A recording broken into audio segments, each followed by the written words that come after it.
Tens of thousands of football fans came to Highbury. Electrifying! Yes, guys, and welcome to another episode of the Cannon Podcast. I am back with my favorite youth expert, Will. How you doing, mate? I'm fantastic. How are you, George?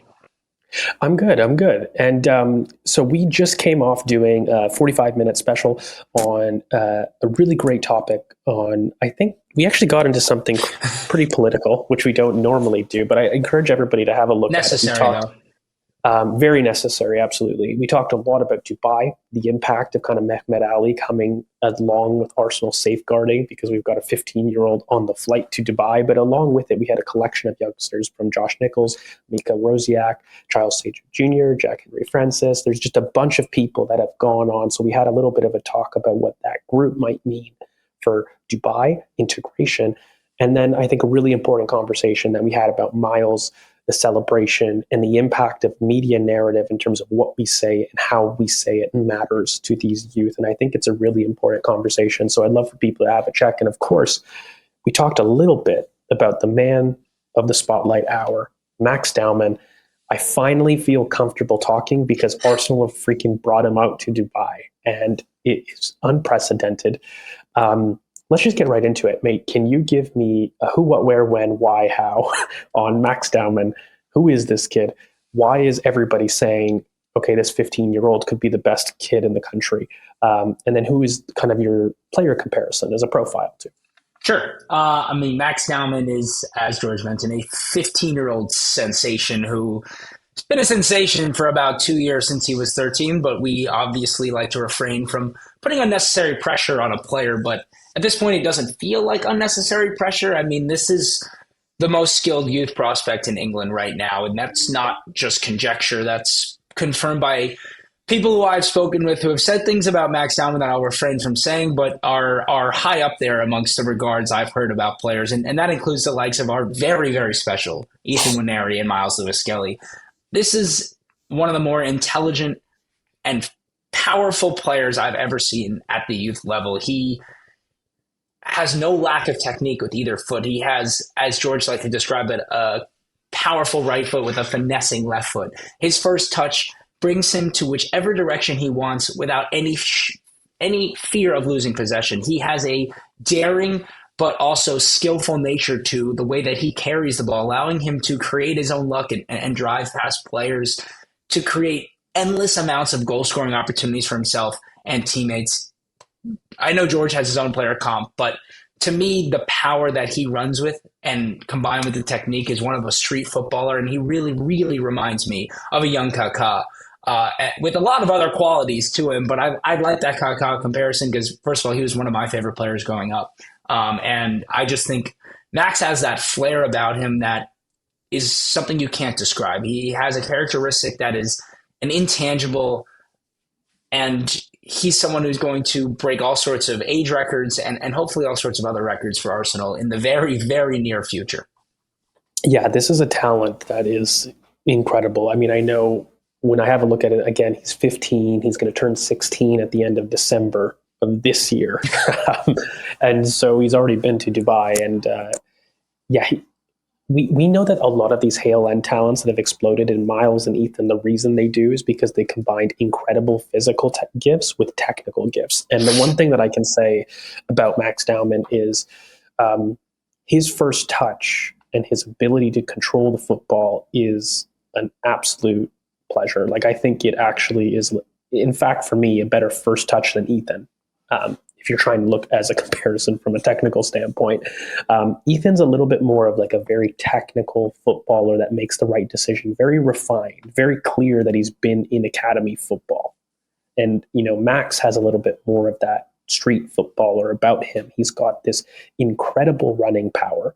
And, my player comparison for him is he reminds me quite a bit of Zidane, quite a bit. He's got this technical elegance that people forget how powerful he is and how he can control the tempo of a match. He's the type of player that he can go from a standstill to exploding past you whilst also being somebody that can reach a ball in transition and then slow it down in the box to make a final pass or a shot. And, kind of like you had said, for me, his right foot he actually uses for power, which is his weak foot, but you wouldn't say he's very bipedal. And his left foot he uses it as a finesse shot. And one thing that you'll notice with Max Dowman is he'll be careening at an opposition in terms of carrying a huge distance, and then do a really impudent roll over the top of his foot to quickly change direction and find the open man. Or he'll, do some wonderful pirouette on a first touch after a ball that's fizzed into him that he has no right controlling, to then take on, spin, carry, and pass off to the open man. This is a very unique talent in my opinion. And I think as far as where he could go, I actually think he could be the best of the three between Miles, Ethan, and Max. And I don't say that lightly, given how everybody knows how much I have a fan of Miles and Ethan alone. But yeah, this is a player that I think is going to break records. And again, he is also the type of player that doesn't come around often. Like when people talk about the Florian Wirtzes of this world, those output number 10s, that's what Max is. Max is that player. So for me, the fact that they're taking him on Dubai, the fact that they have to consult safeguarding individuals, the fact that they're consulting UEFA and the Premier League to see if they can give this kid a debut now, I think should speak all towards its talent. It's something that I just don't think we've seen. He actually strikes me as far as the career path of Cesc, not the player, but the career path. But we grew him. This is actually a time in which Hale End did it. We didn't buy it from Barcelona or like a Cheeto. Like this is a player that I think is going to have that level of impact where a genuine teenager is going to start. And you know what? It's crazy because Miles and Ethan are doing that right now. They're themselves teenagers that are starting for the first team. But I think Max has an incredible ability to. And really quickly, as you're talking, I'm going to whip out the tactical board. But I wanted to get your idea about squad building. Where do you see this kid? How do you see him being used in both an integration, but also where he could potentially play? Definitely. I mean, I think, you don't necessarily want to throw a 15-year-old whenever he makes his debut, maybe 16-year-old, right into the middle of the park. I think this is a player who's played a lot out on the right wing, and it really allows him to exploit a lot of his best abilities. I mean, he's not going to go stand with his heels on the sideline. I can promise you that. He wants to play in the half spaces, and whether that means starting out at the right wing, so he doesn't have the responsibility necessarily of somebody who has to be involved with the deeper levels of build up at an early age.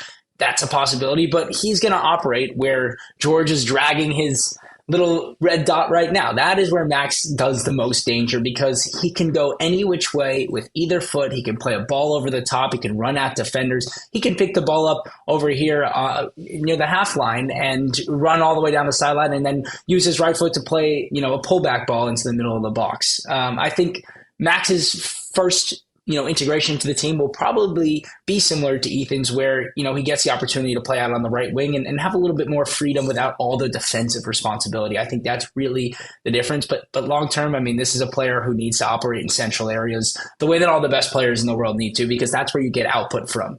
And I think he can operate on that left-hand side if he needs to in the left half spaces, but he's really most comfortable kind of picking the ball up in the second phase of play in the right half space and then doing his thing from there. Yeah, he is somebody that, again, he's a true 10 for me. Can go either side of the pitch, right? And, you could totally see an idea in which you've got this lone anchor with Declan. And, this is a guy that has the Martin Odegaard role of dropping into the right half space to carry and release people. The thing is I think Ethan has a little bit of that to him as well. One thing with Max is I think he's got this huge output potential in which a left foot can be a finesse shot out there, whereas also he can receive off his right foot and shoot kind of near post. That's something that we've seen quite a bit in his comps, in terms of him off his right foot, rifling it, top corner, whether he receives it in these zones or even off the left. You've seen goals off his right foot, far post out there at will.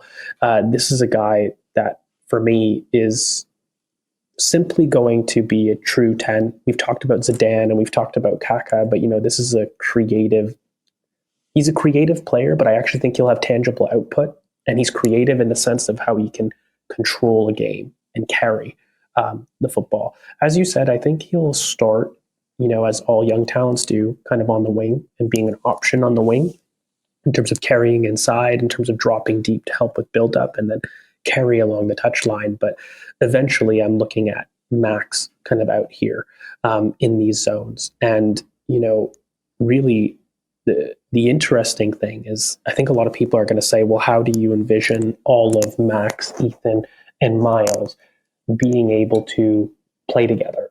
I'm going to show you my solution to this problem, and then I'd love to hear Will's. But, this for me is when I can see a true diamond midfield and a true 3-4-3 occur, in which I think long term, what you've got is you've got Miles kind of in his preferred box to box role. You've actually got Ethan in a preferred kind of shuttling role, and you have Max kind of up top. And it is missing kind of that youth DM to really make this explode. But I think as a diamond midfield, which is something that we've seen quite a bit of, and this box 4 midfield, really, this is how I see those 3 talents specifically all fitting on the pitch in the best way.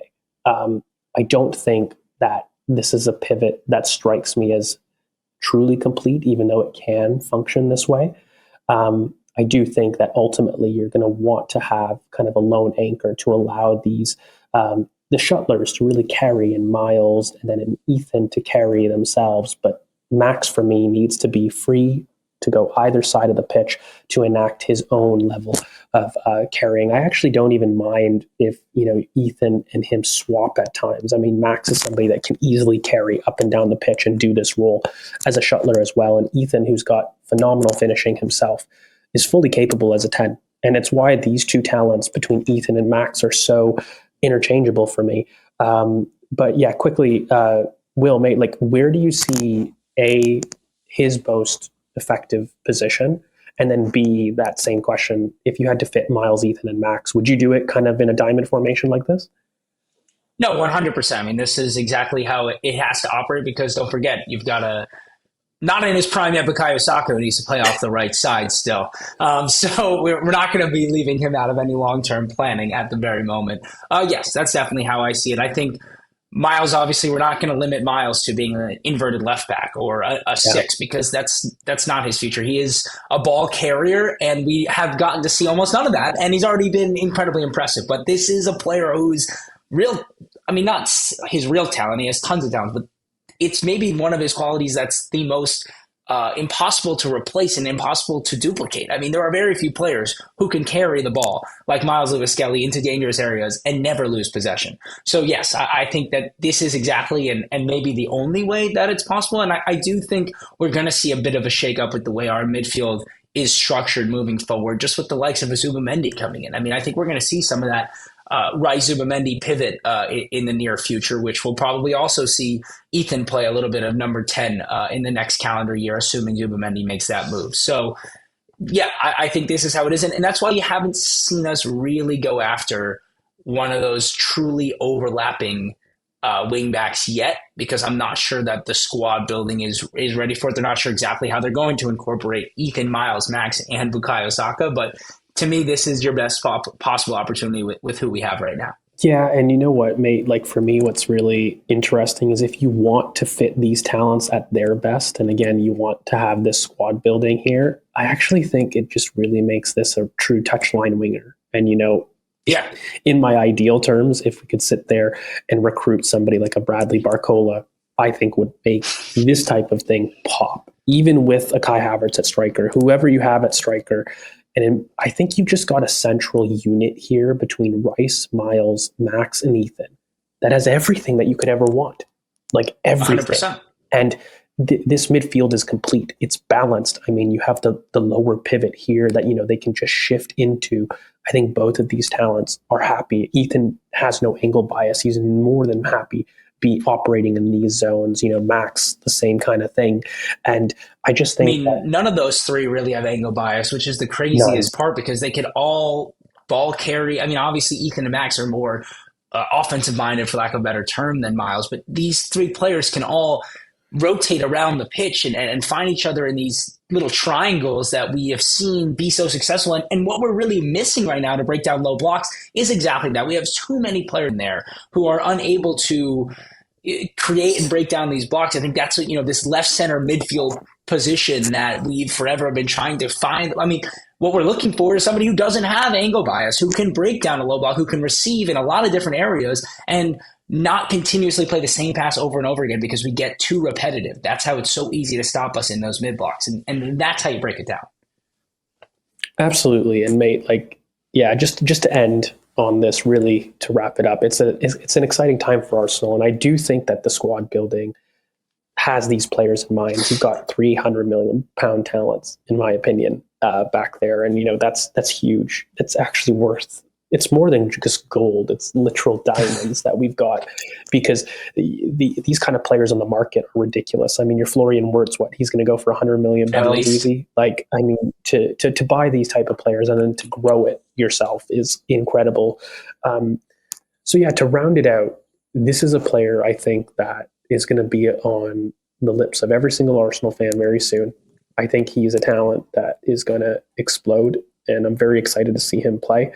And I think that we're going to see him as soon as potentially preseason, and only if Arsenal can somehow renegotiate with the regulations to allow him to play this season. But I mean, I think they're legitimately trying. But maybe you can give us some last words on Max Dowman and how much you believe in the talent. I think the talent speaks for itself just by watching him. He has and I say this in a good way because I think these words have been thrown around in a bad way in the last week, but he has a arrogance on the football that just shows you how much he believes in himself. And to me, self-belief is as important as it gets amongst youth footballers. He is not scared of any opportunity that comes his way, whether it's a one-on-one with the goalkeeper or seeing a sea of defenders in his way and finding his way into the goal-scoring areas. He has this thing with I mentioned it in the longer show that you guys should all go watch, but where he puts his arm out when he is sizing up a defender. And it's literally like he is sizing the defender up with his arm, like measuring which way he's going to go and how he's going to take them down. And he creates a separation and uses his balance such a beautiful way. He has there's sometimes you watch a player and you just know, like, you don't even need specific words to describe it. You can just watch him and see what's going to happen. And Max is exactly that. And I really am excited to see what comes in the next 6 months, the next 18 months, the next 24 months, and hopefully longer, because as George said, this is a true Highlander, similar to Ethan and Miles and Bukayo Saka. I mean, nothing makes me happier than seeing those guys break in.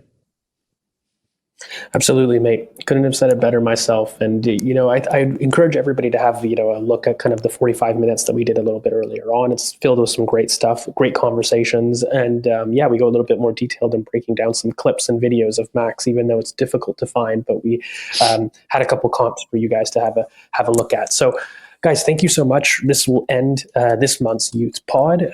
If you guys want us to go into detail about any other youth, just make sure you guys comment down below. And you can find Will, on Twitter or X as well with his normal handle. But thank you, Will. Thanks, George. Always a pleasure. Always a pleasure indeed. And thanks, guys, for checking us out. Make sure you guys like, comment, subscribe. And if you like the content, you can just hit the little link down below in terms of linking you to the Patreon, which we have a lot of wonderful content, not just the Youth Pod, but we have some other stuff, rewatches, scouted episodes, and things like that. So we appreciate you in whatever capacity you support and whatever journey you have. Thank you for everything and all your support always. And thanks for keeping it Arsenal.